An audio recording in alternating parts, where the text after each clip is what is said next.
Hi, this is Seamless, and today I'm going to show you a cool trick you can do with Harmor and an FM synth of your choice. Testing. Smart test. All right. Hello? All right. Okay. And a synth of your choice. So I'm going to use Citrus because I like it. I'm going to start by turning up my voice. That's what I'm going to do. Hello? All right. Very good. So what we're going to do here basically is I'm going to record a min to max FM sound, and then I'm going to put it in Harmor and then use Harmor to manipulate it further. It will be cool. It'll be all kinds of cool. I'm pretty sure I'm doing this right.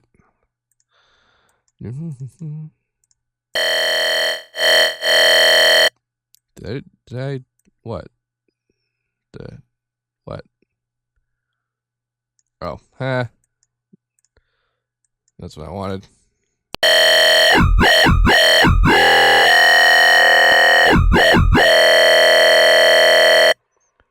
And there goes my space heater. 1 second.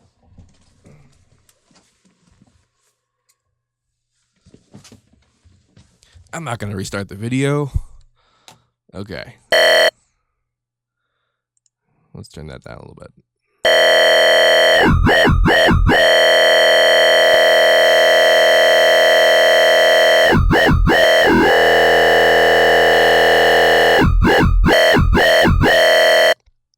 I'm doing that, adding in extra harmonics here because and only on the octaves or the 5, I guess, but mostly just the octaves because it adds a little extra sharpness to the sound, which is important. Also note that I'm using E1 as the sound, which normally when we talk about things that we put in Harmor, we usually are all like, oh, C5, root note, all that kind of stuff. But for this particular example, I would recommend that you start the sound, when you make the starting sound, you make it in the key of whatever the song is that you're about to make.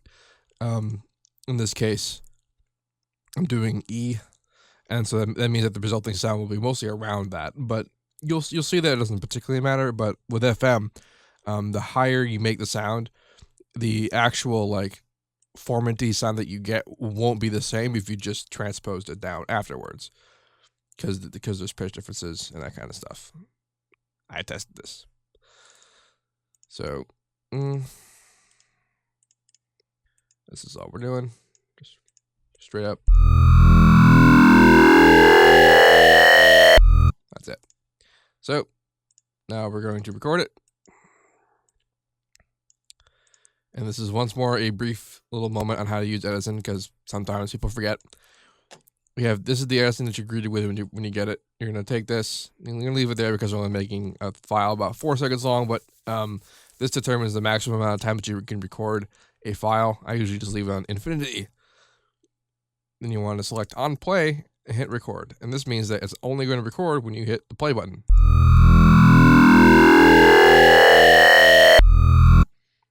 And it makes this song jump marker whenever the tracking thing moves around when you record.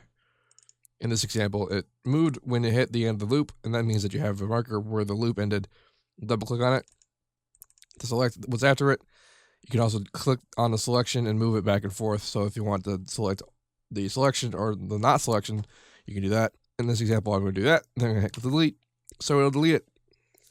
And now I have the exact length of the file that I require. So here's Harmor.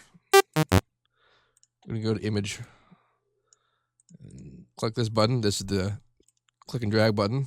And boink, it's an Harmor now. Okay.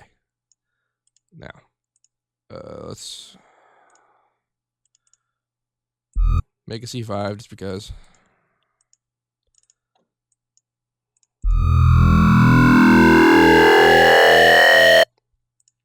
Go to advanced, turn on high precision for image, so this reset this slash reset this, whatever. It's going to make it so that it's the best recreation of the original sound. Yeah. So now that we're here, what are we doing with this? Now, this isn't just normal resampling where we make a phrase and then we mess with it. We're actually going to use this so that we can play with it.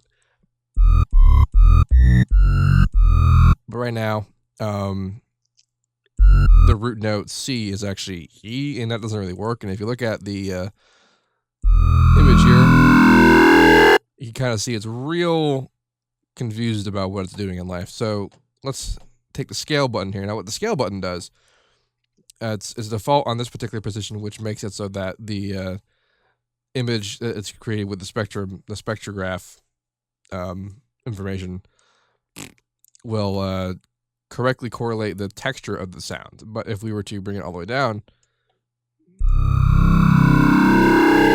suddenly it's actually C again. And that's good. That's what we want. But it's also kind of weird and watery. So let's take the sharpness knob and bring it all the way back to nothing. This is a 100, negative 100 knob, so center is nothing.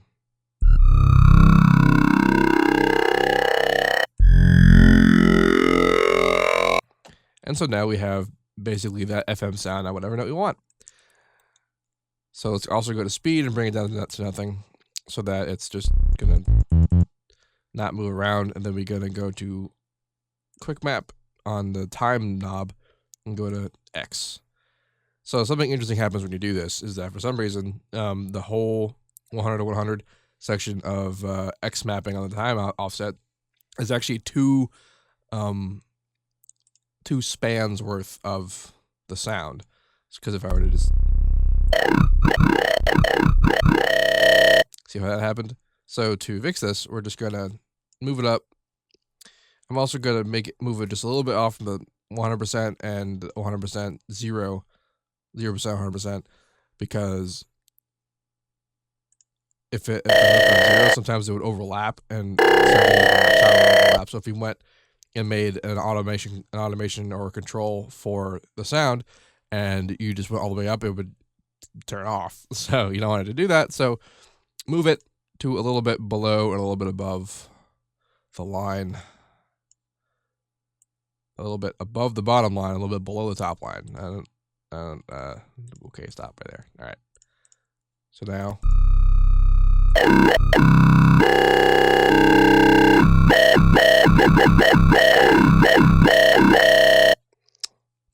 That's just like how it was originally. Note that now this is actually C. Let's make some notes just to work with.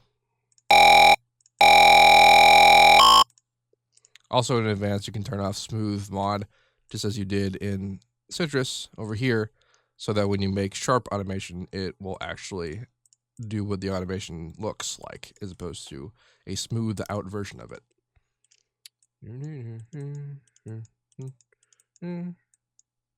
My curves are curved.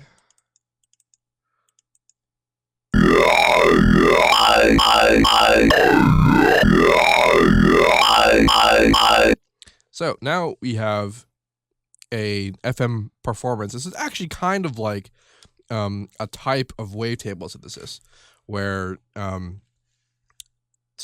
what Harmor is doing is that it's taking this image and the analyzed audio file here, and it's using what you can see. You can zoom in each moment in time, and however it measures that, it has a particular amount of harmonics that are active, and then it plays those harmonics based on that position in time. And then we're basically using X and the time knob to scan through each position in time, which has different harmonic positions, and that creates the morph in the sound from 0 to 100. Well, 0 to 127 because it's MIDI, but that's a type of wavetable synthesis.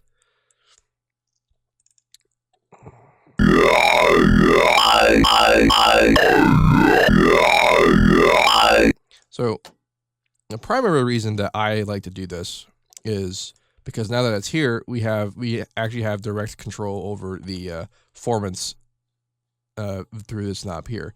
So note that when I don't have that engaged, the mix is off.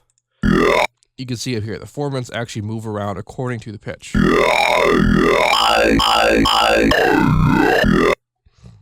And if I turn it on,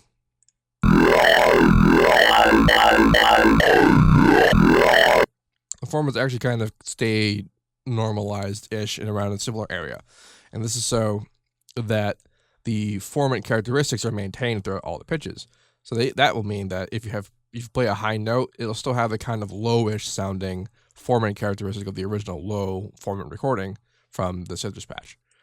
But that's not all. I'm not actually going to manipulate it by using this knob, even though I could.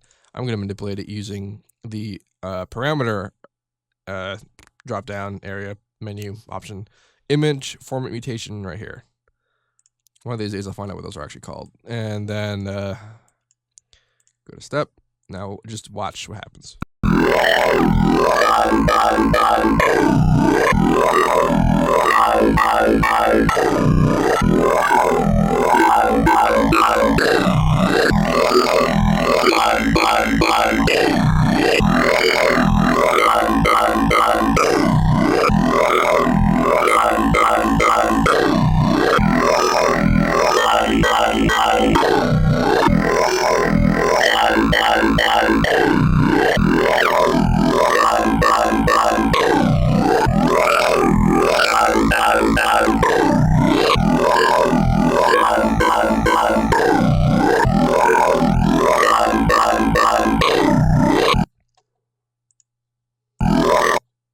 And we also have access to the rest of Harmor's internal effects.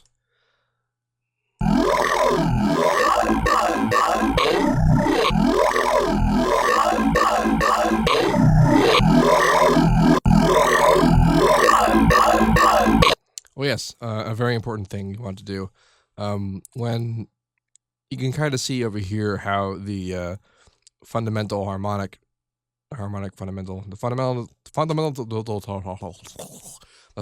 tone is a bit choppy.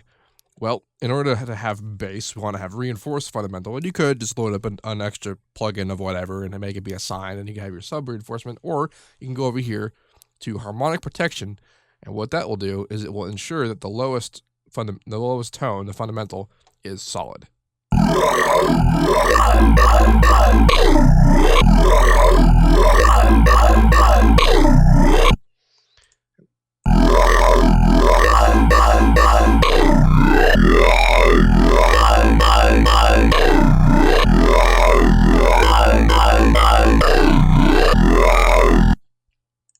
Okay, and then, you have any other amount of options. You can engage some filters and link them up to X as well, and have all manner of good times and fun because it's Harmor and you can do whatever you want. And I guess this is just a bit of live resampling. It had resampled, and now we have a scan to use. Yeah, that's pretty all right, I guess. So, if you have any questions about this, feel free to ask. I think I've covered enough about what's going on with the other things with Edison and Citrus. I didn't really explain what I did with Citrus. It's an FM patch. I have a lot of videos about that, but I am actually going to do a new video on just FM and like the basics of it again, just so that it's present in everyone's mind. But basically the point is that you have a 0 to max section of modulation that you're putting in the image section here. I did a 2-measure part, but just because I felt like it. There wasn't really a reason for that. When I originally tried this out, I did just a measure, and that worked out fine. But experiment with what works well for whatever sound that you come up with that you want to mess with in Harmor. Also note that what made it go from being just the sound and to a controllable tone is that the scale here is at 0. Scale at 0 means it's a note in Harmor. That's what that means. And you can also mess around with that. It can make some interesting effects, but mostly you kind of just want that there.